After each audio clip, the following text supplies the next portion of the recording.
Poor little Dolly. I know what we'll do. We'll have a Christmas dream.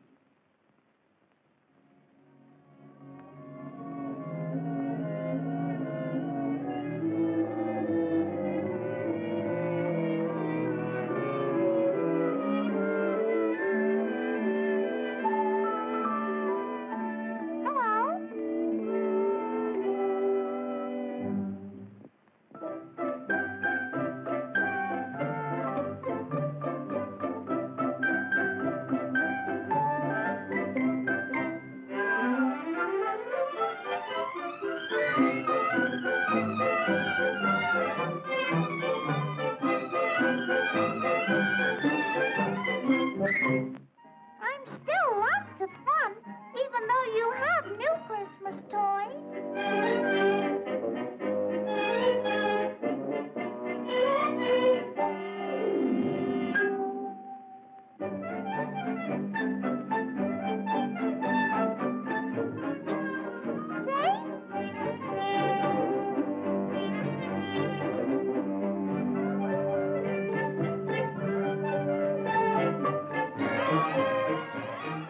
What's this?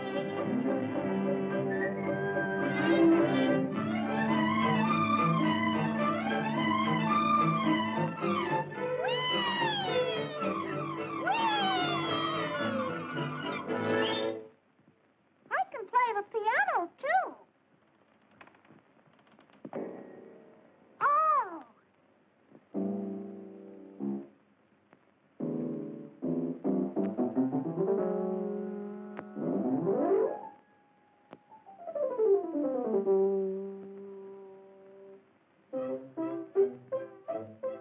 How do you like my fancy playing?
Merry Christmas to you.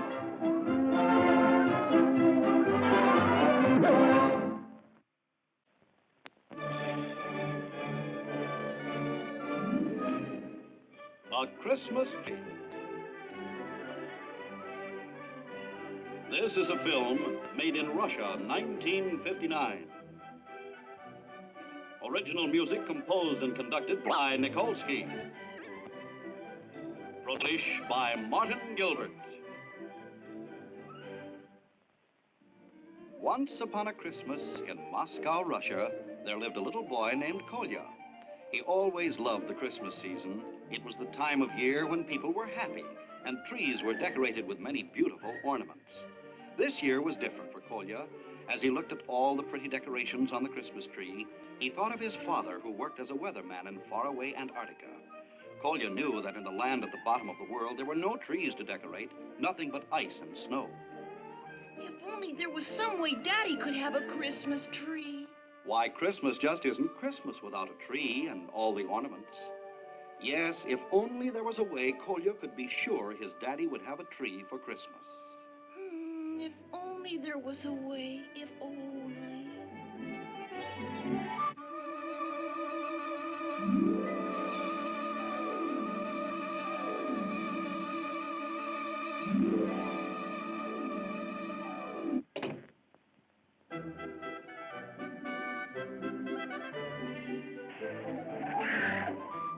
Hey, taxi! Hop in. Thank you. Where to? Antarctica, please. Where? Why, that's at the South Pole, isn't it? I want to take my father this tree. I wish I could help you. I don't have enough gas. Say, look, there's someone who can help. That's Santa Claus. Kolya looked up into the clear night sky and saw Santa Claus zooming about in his star-studded jet plane. It streaked across the sky, brighter than any comet. Then it swooped to the ground and slid to a stop. Santa Claus, hello, hello. Merry Christmas, Kolya. Now, what would you like this year? A mechanical toy, or how about a big television set? Oh, Santa, my daddy. I know you'd like to take him that Christmas tree. Well, you take my plane, but you must reach your daddy in Antarctica before the clock strikes 12, or else. Now, when the clock strikes the first chime, climb aboard the Star Shooter and take off. Stop for nothing. That's a mighty long trip. It could be hard to do. Just keep going, for with the last chime at 12, the Christmas magic will stop. Oh, I understand, Santa, but what do I... Now, Kolya, just hang on to your tree. Don't hit the Big Dipper. Keep going south. And remember, you must be there before the 12th chime. Oh, I see. Goodbye now. Is that the first chime? Yes, there's no time to lose. All right, I'll do as you say. Thank you, Santa. Bye. I'm off to Antarctica. Let's go, driver. I've got more work to do. Off Kolya went into space with the magic of Santa's Star Shooter. He clutched his decorated tree, his heart pounding with anxiety, very determined to reach Antarctica before the last chime.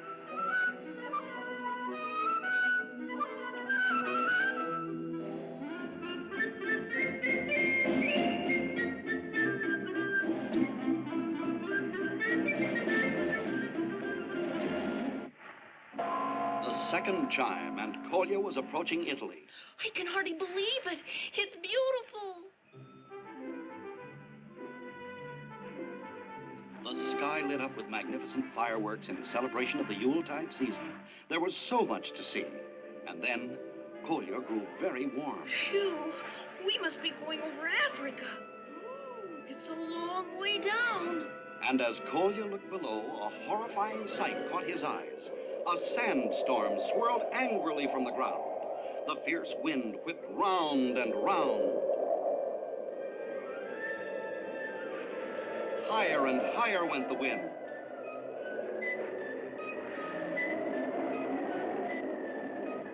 And as the third chime sounded, the violent wind surrounded the star-studded ship. and crumbled it like stardust.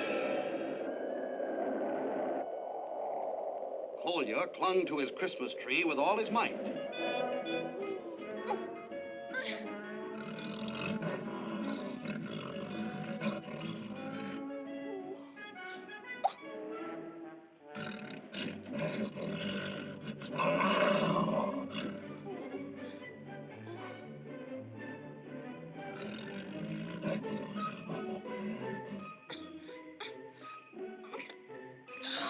The fourth chime.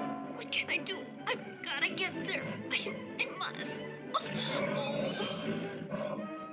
Halt! Stop, I say! Oh, please don't eat me, Mr. Lion. I don't taste good. I wouldn't eat a little boy. I have children of my own. I just want to know where you got your pretty Christmas tree. Oh, from my home in Russia. That's where. I've been running all over Africa looking for one. What a waste of time. Oh, I'd give you this one, but I can't because I want to take it to my daddy in Antarctica. It's for Christmas. At the fifth chime. Oh, no. Oh, quick. Which way is the South Pole? Let me see. Bless my stars, I do remember. It's that way. Go straight, then turn right. Oh, thanks. But I don't think I can go fast enough. You go fast. I'm in such a hurry. Could you? Give you a ride? Why, sure, Sonny. Hold on tight.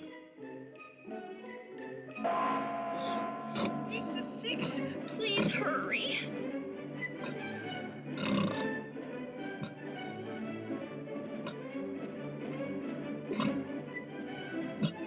Whoops! I don't do well in water. Boys, stop monkeying around and build a raft for this lad. He's got to reach Antarctica immediately.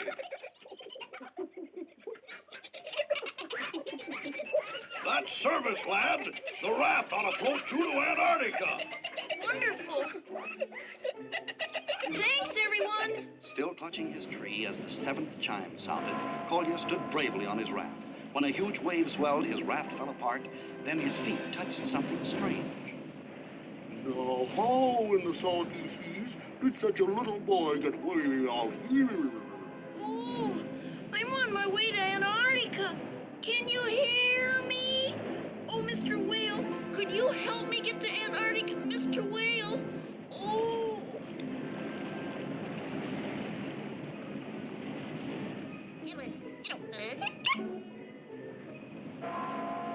It's the eighth. I've got to hurry, please. No blubbering. Leave that to the whales, and I'll give you a whale of a ride. The whale proudly shot through the rough waters, faster than any ship could sail, to the very shores of Antarctica. Thanks. Once ashore, Kolya trudged onward, even though a snowstorm almost broke his last hopes. My dad's not afraid of snowstorms, so I won't be either. Goodness, there's the ninth. Oops. Oh, frozen icebergs. What kind of a bird are you? Oh, I know, Bird. I'm a boy, and I'm looking for my father. a boy. Oh, my goodness. I'm a penguin, so you're a human boy. That's very interesting. The 10th chime. Oh, please. Where's the weather station? The what? The weather station? Oh, I'm glad you're a boy. I'm a penguin. Are you sure? Oh, you're the son of the weatherman at the camp. I thought you were. Yes, you look like him, just like him. I look like my family, too. See, don't we all look alike? We always have looked alike. Never saw anything before like it. We always look alike. Yes, we do. Oh, please. Please, my daddy. You don't understand. I do. Want me to sing for you? That's the 11th chime. We'll have to hurry or I'll be late. We'll help you then. Come on, everybody.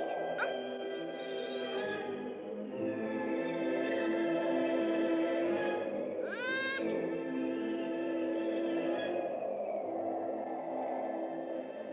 Hey, you want something?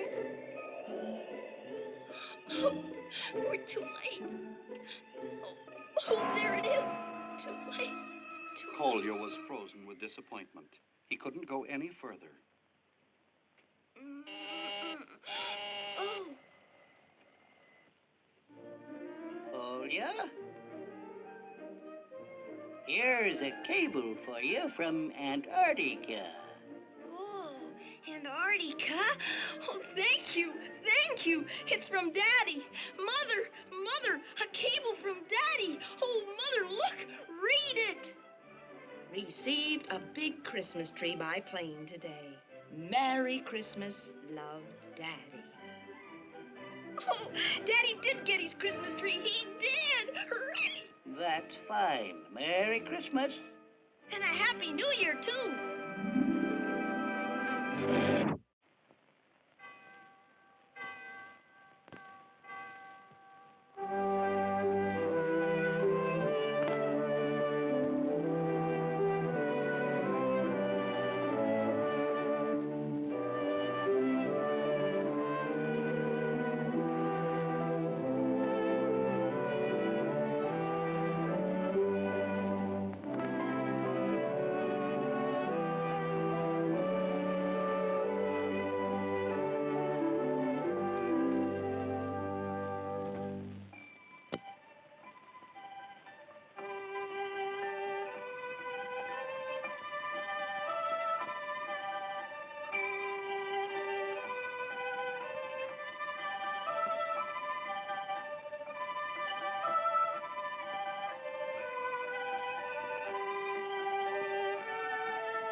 Many years ago, before there were any automobiles and before we had electricity or even gas lighting, and when people used horses if they wanted to go out for a ride, and oil lamps and candles if needed a light, there lived in a small country town, yes, a butcher, a baker, and a candlestick maker.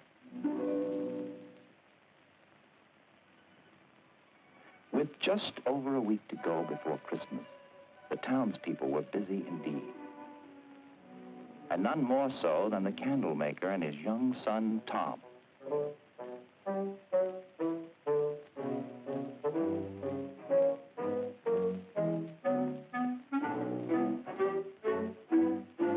For in those days, quite small boys were expected to behave like grown men.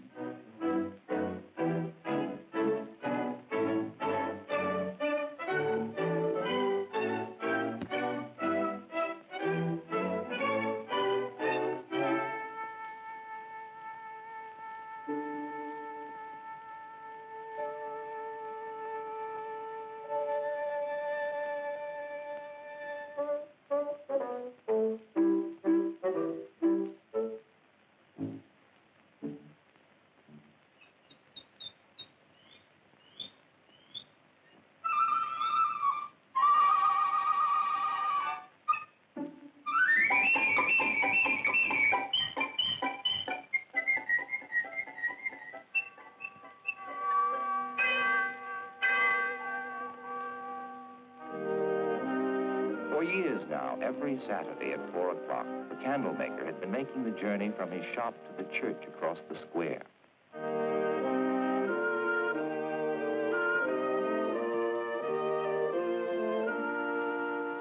Because God had been so good to him and blessed his home and his work, he showed his gratitude by giving his finest candles to shine upon the altar as an offering to God.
your light so shine before men, that they may see your good works and glorify your Father which is in heaven. Whenever I read these words of Jesus, I think of one of our own people, our friend the candle maker. Like a good steward, shows his love for God by giving his most beautiful candles to light the cross upon our altar. I pray that all of us will always give in this same spirit, to show our love for the Father, who blessed us with a Christ child. The family was up early next morning, for a busy week lay ahead. The candle maker had to deliver quantities of Christmas candles of all shapes and sizes to the outlying farms and villages. Hurry up, son. Coming, Father. Now. I'm not going away forever. I'll be back on Christmas Eve, in time for service. Look after your mother, son. And there are plenty of candles to be made. Don't worry, Father. Don't forget, this week, I'm leaving you to make the second altar candle. I have made only one. And remember, both must be taken over to church by 4 o'clock Saturday. Yes, Father. Goodbye now. Goodbye. Bye, Father.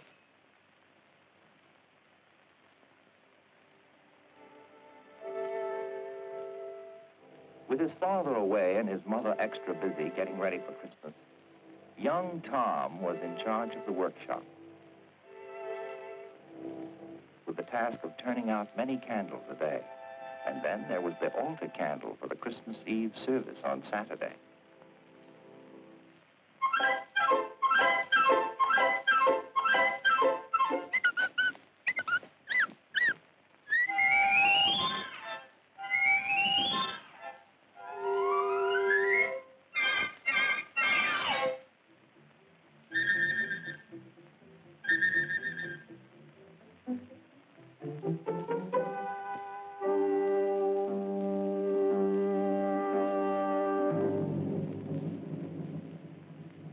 On that Christmas Eve long ago, the church was made beautiful by the loving work of loving hands, just as churches are today.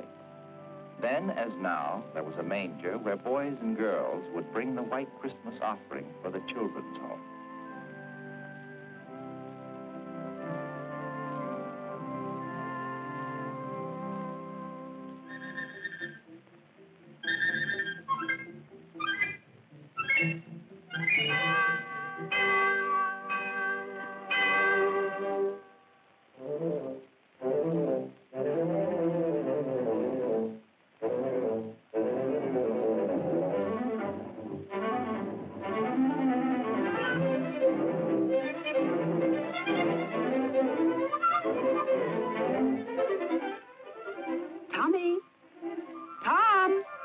Get washed up for supper. Your father will be home soon. Tommy, you forgot. Run over quickly now. And be careful you don't drop them. I'm sorry I was late for the candles, Pastor. Never mind. You did do it. And just in time, too. Look who's coming.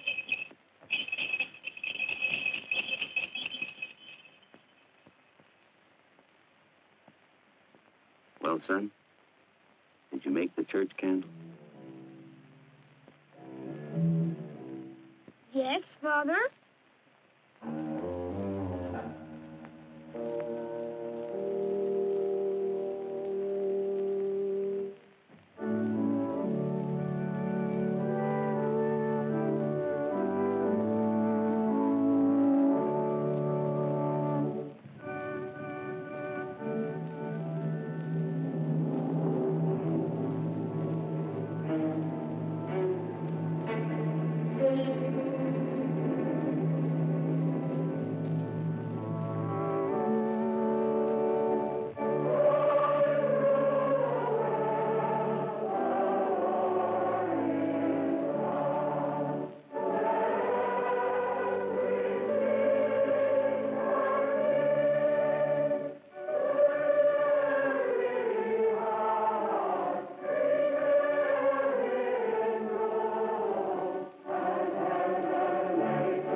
Each member of the family had his own sad thoughts that night.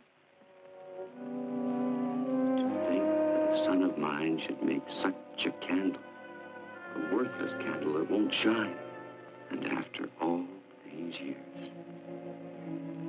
Young Tom knew what his parents were thinking, that he had failed them, and that he had failed God.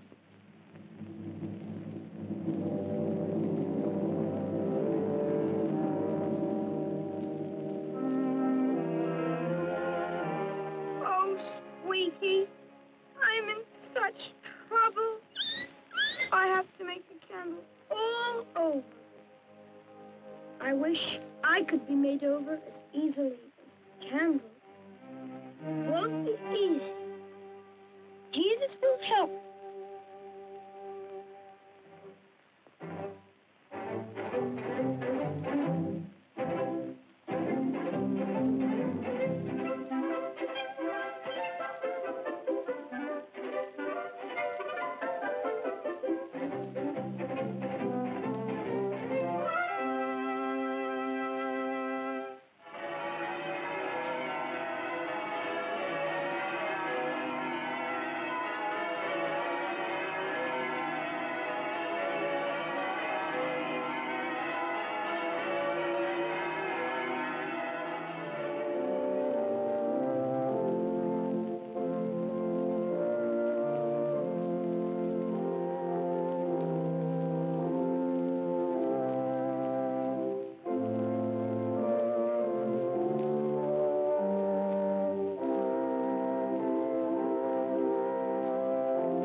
And so it was, many years ago, that the candlemaker's son learned the meaning of Christian stewardship, just as we must learn it today.